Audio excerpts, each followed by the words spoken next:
नमस्कार, स्वागत है आपका डेली करंट अफेयर्स की सीरीज में। आज के इम्पोर्टेंट करंट अफेयर्स को हम लोग देखेंगे। वीडियो को आप लोग लाइक, शेयर और चैनल पर नए हैं तो सब्सक्राइब कर लीजिए। सबसे पहला इम्पोर्टेंट करंट अफेयर है, इतिहास की पहली भारतीय एक्ट्रेस कौन है जिन्हें 77वें कांस फिल्म फेस्टिवल में बेस्ट एक्ट्रेस का अवार्ड दिया गया है? तो सही ऑप्शन है option number B, Anasuya Sengupta. इनके बारे में कुछ महत्वपूर्ण पॉइंट देख लेते हैं। तो 77वें कांस फिल्म फेस्टिवल में कोलकाता की रहने वाली एक्ट्रेस अनासुया सेनगुप्ता ने बेस्ट एक्ट्रेस का अवार्ड अपने नाम किया है। वो कांस के इतिहास की पहली भारतीय एक्ट्रेस हैं जिन्हें इस अवार्ड से नवाजा गया है। अनासुया सेनगुप्ता कांस फिल्म फेस्टिवल में अनसर्टेन रिगार्ड सेगमेंट में बेस्ट एक्ट्रेस चुनी गई हैं। अनासुया को यह अवार्ड फिल्म द शेमलेस में उनकी परफॉर्मेंस के लिए मिला है। द शेमलेस को बल्गेरियाई डायरेक्टर कॉन्स्टेंटिन बोजानोव ने डायरेक्ट किया है। इस फिल्म में अनासुया ने एक सेक्स वर्कर का रोल प्ले किया है जो एक पुलिसकर्मी को चाकू मारने के बाद दिल्ली के वेश्यालय से भाग जाती है। अब कांस के बारे में देख लेते हैं। तो 1939 में फ्रांस के कांस शहर में कांस फिल्म फेस्टिवल की शुरुआत हुई। कांस फिल्म फेस्टिवल का मकसद अलग अलग तरह के फिल्मों और सिनेमेटोग्राफी को बढ़ावा देना है। नेक्स्ट अगला इंपॉर्टेंट करंट अफेयर देखते हैं। साउथ कोरिया के एचियोन में चल रहे वर्ल्ड कप स्टेज 2 आर्चरी के कंपाउंड में भारतीय महिला टीम ने कौन सा पदक जीता है? तो सही ऑप्शन है ऑप्शन नंबर बी, स्वर्ण पदक। कुछ इंपॉर्टेंट पॉइंट इसमें देख लेते हैं। तो साउथ कोरिया के एचियोन में चल रहे वर्ल्ड कप स्टेज 2 आर्चरी के कंपाउंड में भारतीय महिला टीम ने गोल्ड जीता है। वहीं मिक्स टीम ने भारत को सिल्वर मेडल मिला है। परनीत कौर, सुरेखा वेनम और अदिति स्वामी की टिकरी ने लगातार तीसरी बार वर्ल्ड कप में गोल्ड जीता है। वीमेंस फाइनल में ज्योति, सुरेखा वेनम, परनीत कौर और अदिति स्वामी की भारतीय टिकरी ने तुर्की की हेजल बुरून, आयसे बेरा सुजर और बेगम की टिकरी को 232-226 से हराया। नेक्स्ट अगला इंपॉर्टेंट करंट अफेयर देखते हैं। अमेरिका की सबसे मशहूर पनडुब्बियों में से एक यूएसएस हार्बर का मलबा 80 सालों बाद कहाँ मिला है? तो सही ऑप्शन है option number D, South China Sea में। इसके बारे में कुछ इंपॉर्टेंट पॉइंट देख लेते हैं। अमेरिका की navy history and heritage command NHCC के मुताबिक अमेरिका की सबसे मशहूर पनडुब्बियों में से एक यूएसएस हार्बर का मलबा 80 सालों बाद साउथ चाइना सी में मिला है। यह दूसरे विश्व युद्ध के दौरान 29 अगस्त 1944 को दुश्मनों के हमले में डूब गई थी। इस पर 79 क्रू सदस्य सवार थे जिनकी मौत हो गई थी। पनडुब्बी का मलबा फिलीपींस के द्वीप लुजान से 3000 फीट नीचे मिला है। NHCC ने बताया कि हमले के बाद 80 साल तक डूबे रहने के बावजूद पनडुब्बी का ज्यादातर हिस्सा जुड़ा हुआ है। डूबने से पहले अमेरिका इस सबमरीन का इस्तेमाल फिलीपींस को जापानी सेना के कब्जे से वापस लेने में कर रहा था। यह अमेरिका की वही सबमरीन थी जिसने दूसरे विश्व युद्ध के दौरान सबसे ज्यादा जापानी युद्धपोतों को डुबोया था। नेक्स्ट अगला इंपॉर्टेंट करंट अफेयर है। हाल ही में भारत के किस राज्य में पहली बार चाइनीज हेरॉन देखा गया है? तो सही ऑप्शन है ऑप्शन नंबर डी, उत्तराखंड। इसके बारे में कुछ इंपॉर्टेंट पॉइंट देख लेते हैं। आमतौर पर पूर्वोत्तर राज्यों राजस्थान और भूटान में पाए जाने वाला पक्षी चाइनीज पॉन्ड हेरान पहली बार उत्तराखंड में देखा गया है। चाइनीज पॉन्ड हेरान पक्षियों की उन 6 प्रजातियों में से एक है जिन्हें पॉन्ड हेरान कहा जाता है।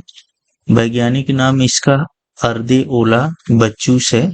संरक्षण की स्थिति आईयूसीएन के हिसाब से सबसे कम चिंता का विषय है। जनसंख्या इसकी स्थिर है। जीनस अर्देओला, गढ़ पेलेकेनिफोर्मेस।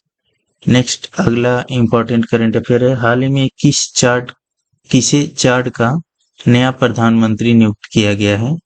तो सही ऑप्शन है ऑप्शन नंबर डी, अल्लाह माए हलीना।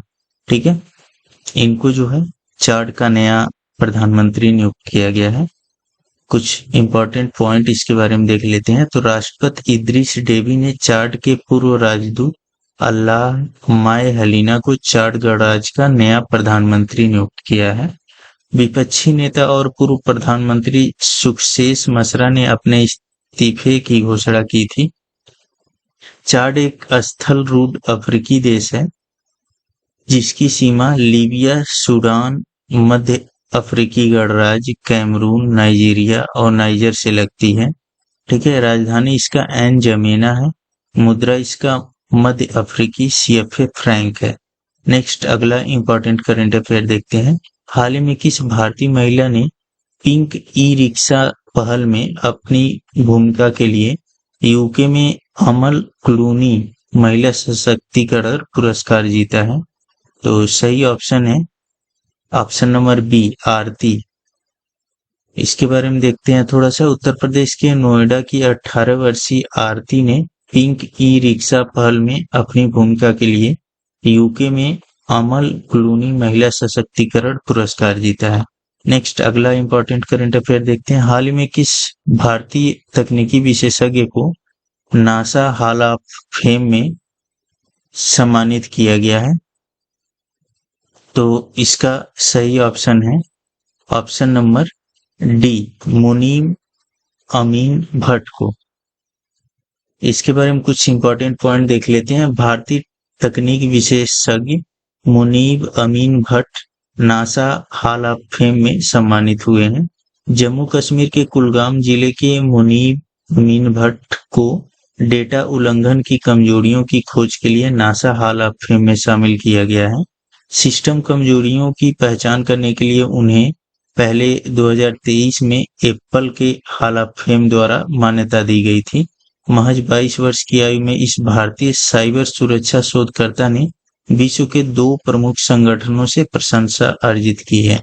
नेक्स्ट अगला इंपॉर्टेंट करंट अफेयर है। हाल ही में किस भारतीय यूनिवर्सिटी संस्था ने मलेरिया का नया संभावित टीका विकसित किया है? तो सही ऑप्शन है जेएनयू ने, ऑप्शन नंबर सी। इसके बारे में कुछ इंपॉर्टेंट पॉइंट देख लेते हैं। जेएनयू में शैलजा सिंह और आनंद रंगनाथन के नेतृत्व में वैज्ञानिकों ने परजीवी के प्रोटीन PFPHB2 को एक नए वैक्सीन लक्ष्य के रूप में पहचाना है। आई साइंस में प्रकाशित शोध से पता चलता है कि PFPHB2 प्रोटीन मानव लाल रक्त कोशिका प्रोटीन HSP70A1A के साथ परस्पर क्रिया करता है जो परजीवी संक्रमण के लिए महत्वपूर्ण है। PFPHB2 के खिलाफ एंटीबॉडी उपचार ने परजीवी विकास को बाधित किया है और मलेरिया की दवा प्रतिरोध का मुकाबला किया। ठीक है, नेक्स्ट अगला करंट अफेयर देखते हैं। ऑक्सफोर्ड इकोनॉमिक्स के ग्लोबल सिटी इंडेक्स में कौन सा भारतीय शहर पहले स्थान पर है? तो सही ऑप्शन है ऑप्शन नंबर बी, दिल्ली। इसके बारे में कुछ इंपॉर्टेंट पॉइंट देखते हैं। वैश्विक सूचकांक में भारतीय शहरों में दिल्ली का स्थान सबसे ऊपर 350वां है। और यह कौन सा वैश्विक सूचकांक है? तो ऑक्सफोर्ड इकोनॉमिक्स के ग्लोबल सिटी इंडेक्स में यह स्थान मिला है दिल्ली को। न्यूयॉर्क पहले स्थान पर है, उसके बाद लंदन, सैन जोस, टोक्यो और पेरिस इसके बाद हैं। अन्य भारतीय शहर बेंगलुरु 411, मुंबई 427, चेन्नई 472। इंडेक्स में 163 देशों को कवर करते हुए विश्व स्तर पर सबसे बड़े शहरों का समग्र मूल्यांकन प्रदान किया गया है। सूची में दक्षिण भारतीय शहरों को उच्च स्थान दिया गया है। ठीक है, नेक्स्ट अगला करंट अफेयर देखते हैं। हाल ही में किस विश्वविद्यालय द्वारा चिली देश में विश्व की सबसे ऊंची आटाकामा वेधशाला का उद्घाटन किया गया है? तो सही ऑप्शन है ऑप्शन नंबर बी, टोक्यो विश्वविद्यालय द्वारा। ठीक है, तो यह कुछ आज का इम्पोर्टेंट करंट अफेयर है। वीडियो को आप लोग लाइक शेयर और चैनल पर नए हैं तो इसको सब्सक्राइब कर लीजिए। धन्यवाद।